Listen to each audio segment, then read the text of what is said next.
एक बार जब गोस्वामी जी ने ये पंक्ति लिखी मानस में, सिया राम मैं सब जग जानी, करहु प्रणाम जोरी जुग पानी,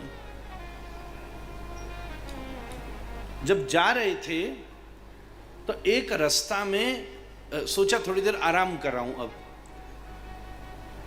तो रास्ता में एक बालक मिला, सोने जा रहे थे। बोला, ए महाराज जी इस रास्ता में आगे मत जाइए, एक बिगड़ैल बैल है वहां।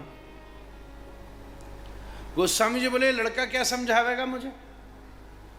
गोसाई जी चल दिए और मनी मन दोहरा रहे, सिया राम मैं सब जग जानी।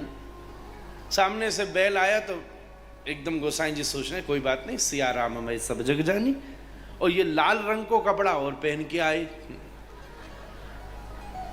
तो बैल को है वो माथो खराब, और दौड़ के थोड़ी थोड़ी मेरी ब्रजभाषा निकल आवे बीच में महाराज, अब आंधियो जो आ रही है सो आंधियो महाराज। सो वही समय महाराज बैल ने जोरते दीनी टक्कर और गोसाई जी जाए पड़े नीचे।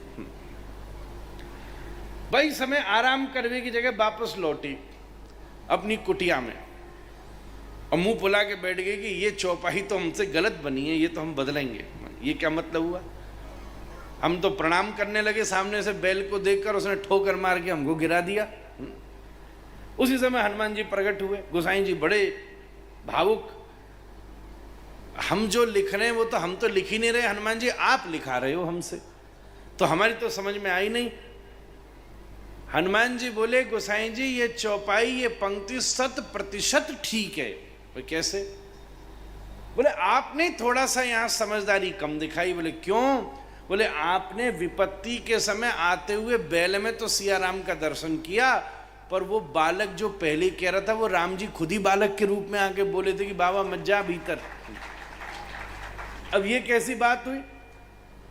हम बलवान को देख करके तो सिया राम का दर्शन कर लेते हैं, पर बालक को देख के जो सामान्य हो उसको देख कर नहीं कर पाते। कोई ऐश्वर्यवान हो, कोई धनवान हो, कोई यशवान हो, कोई विद्वान हो, कोई गुणवान हो, कोई कलावान हो, जितने बान हैं ये देख के तो हमें बड़ी सरलता से भावना आ जाती है। कोई जाति प्रधान हो, कोई वर्ण प्रधान हो, हाँ सच में ये सिया राम ही होगा। पर जो इन सब गुणों से विहीन हो, उस सामान्य से में भी सिया राम का दर्शन न हो, तब तक ये अभ्यास पूरा नहीं होगा।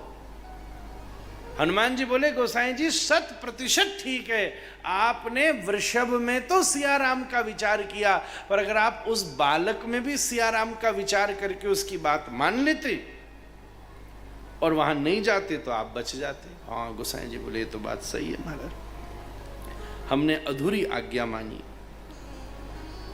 इसलिए भगवान बालक के रूप में आकर आपका समाधान करते हैं। बड़ी बड़ी चीजों में भगवान को देखना अच्छी बात है, कभी छोटी छोटी चीजों में भी देखना शुरू कर लीजिए। छोटे से छोटे, सूक्ष्म से सूक्ष्म भाव में उनका दर्शन कर लीजिए।